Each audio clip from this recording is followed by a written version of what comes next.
போகிறேன்னா விட்டுருணும். சரி right okay போங்க. ஆனால் நான் திருக்கி சொன்ன மாதிரி சர்ச்சு நடத்துகிறேன்னா அப்போதான் வச்சு அடிக்கிறது. நடத்துறியா இது என்ன இது தப்பு தானே? தப்புன்னா தப்பு. 45 மினிட்ஸ் கரெக்டான ஒரு பிரசங்கம் பண்ணால் அவன் கொடுக்குற விஷயத்தை கரெக்டாக கிரகிச்சுட்டு போய் அவன் பாட்டுக்கு அவன் வேலைக்கு அவன் 1.5 மணி நேரம் போட்டு சாவடிச்சு மற்ற காரியங்கள் பேசலாம் சார். மற்றதெல்லாம் பைபிள் ஸ்டடி எடுக்கிறீங்க, அது 3 மணி நேரம் கூட எடுக்கலாம், அது உங்களுக்கு இருக்கும். ஏன்னா கேள்வியும் பதிலுமா ஓடும். அப்போ உங்களுக்கு தெரியாது. அது ஒரு கேள்வி கேட்க ஒரு இது சொல்ல பைபிள் ஸ்டடின்றது பிரசங்கன்றது தேவனுடைய வார்த்தை அவனுடைய இருதயத்துக்குள்ளே போகிற காரியம். அதுக்கு அவர் சீரியஸ் என்ன சொன்னாரோ அந்த திருப்பதிகளோட போகிற சபை உண்மையாக நல்லா வளர்ச்சி அடையும். அதுதான்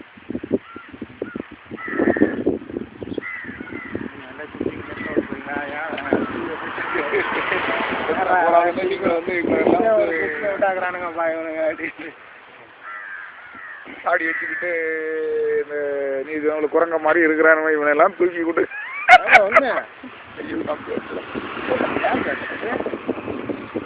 அநேக சர்ச்சில் பார்த்தீங்கன்னா பாஸ்டர் வந்துருவார். அவர் பாட்டுக்கு ஒரு 1.5 மணி நேரம் 2 மணி நேரம் இங்கே ஃபஸ்ட்டு இப்படி கேட்பான், அப்புறம் அப்படியே தூங்கிடுவான். அப்புறம் பாஸ்ட் வந்து வேற யாரோ பேச விட்டு இவர் தூங்குற சர்ச்சில் நான் பார்த்துருவேன். அது ஒன்றும் பண்ண முடியாது. நிறைய சர்ச்சில் பாஸ்டர்ஸ் எல்லாம் தூங்குறாங்க. நிறைய பேர் சொல்லுவாங்க புக்கு அப்படியே வாசிக்க சொல்கிறாங்க. அப்போ மோசையின் காலத்தில் அதுதான் நடந்தது. மோசையின் ஆகமத்தை எடுத்து வாசித்தார்கள் தான் இருக்குது. உனக்கு இன்னைக்கு என்ன வேணும்? உனக்கு அது அவ்வளோதான் உனக்கு. அவர் என்ன சொன்னார் அதை தான் திருப்பி அவர் அதை தான் சொல்லிட்டு போனார். டேப் என்ன சொல்லுது அதை மட்டும் சொல்லிட்டு போனார். அது புக்கு படித்து அப்படியே சொல்கிறத வந்து ஞாபகப்படுத்துகிறாங்க சார். நிறைய விஷயம் நீங்கள் படித்ததுன்னு கூட மறந்துருக்கலாம் சார். ஒரு பிரசங்கத்தில் போய் உட்காருங்க. அநேக காரியங்கள் நான் பிரசங்கத்தினால தெரிஞ்சுக்கினேன். நிறைய கோட்ஸு அநேக விஷயங்கள் பிரதர்ஸ் பிரசங்கம் பண்ணும்போது அந்த கோட்ஸ் நம்ம படிச்சுட்டு இருக்க மாட்டோம். ஒருவேளை அந்த புக்கு இங்கிலீஷில் இருந்திருக்கலாம், டிரான்ஸ்லேஷன் ஆகிருக்கலாம். அது வந்து ஒரு சில விஷயங்கள் சொல்லும்போது தீர்க்கதரிசி இப்படி சொல்கிறாருன்னு சொல்லும்போது ஓஹோ இந்த பாயிண்ட் தீர்க்கதரிசி சொல்கிறாரா இந்த புத்தகத்தில் இருந்து சொல்லியிருக்காருன்னும் போது நம்ம ஆவிக்கு வந்து அது ஒரு புத்துணர்வு கொடுக்குது.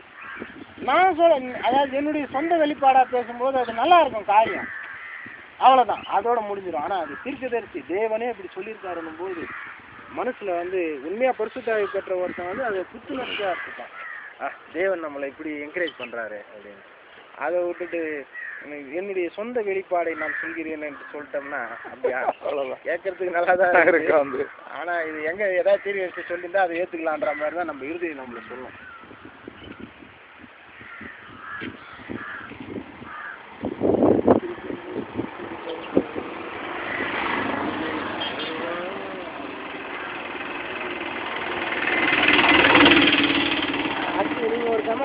எங்கே நிற்கிறோம், என்ன பண்ணுறோம், யாருக்காக வெயிட் பண்ணுறோம், சும்மா வந்து எங்களையே வந்து சுற்றி எடுத்துக்கிட்டு நெட்டில் போட்டு எங்களை வந்து குழப்பத்துக்குள்ளே விட்டு பண்ணாங்க.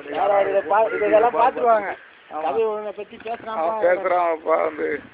அப்படி என்றால் என்ன, இவர்கள் எப்போதும் குறை கண்டு குற்றம் கண்டுபிடித்துக்கொண்டே இருக்கிறார்கள். கும்பலா இருக்கு அங்க வந்து. உண்மைதான். என்ன சொன்னாரு, யாரையும் நீங்க குற்றப்படுத்தாதுங்க வந்து அவங்களுக்காக ஜெபம் பண்ணுங்க. ஆமா வேற உண்மை. ஆனா யாருடைய தனிப்பட்ட வாழ்க்கையை நம்ம குற்றப்படுத்துறது இல்லை. ஏன்னா எல்லாருமே அழுக்குதான்.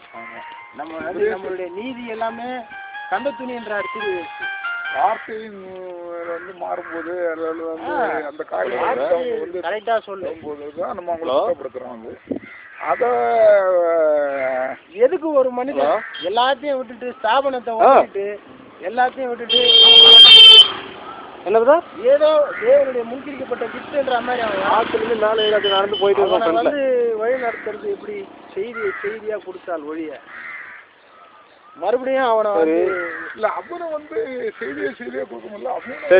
சரி உங்களுக்கு வந்து திருப்பி வீட்டுக்கு வந்துடுறேன் கட்டி போட்ட ஆமாம் அந்த விஷயத்துக்கு போகாத. Okay no problem. ஓகே வந்து சரி போயிட்டு வாங்க. நான் அப்படியே நடந்துக்கலாம். பரலோகத்துக்கு போகிறதுக்கு உதவி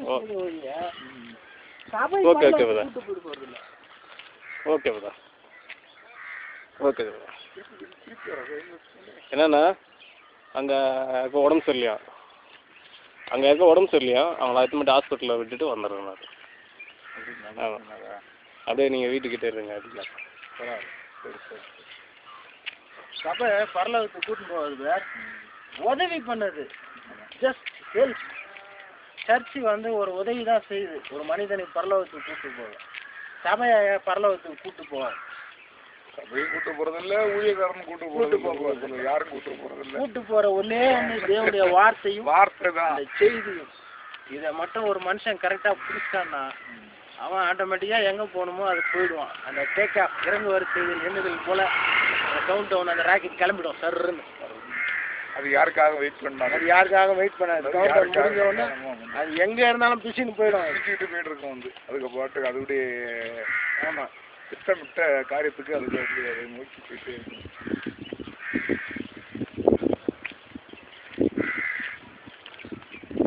ஏதாவது பேசிட்டு வச்சிருப்பாங்க.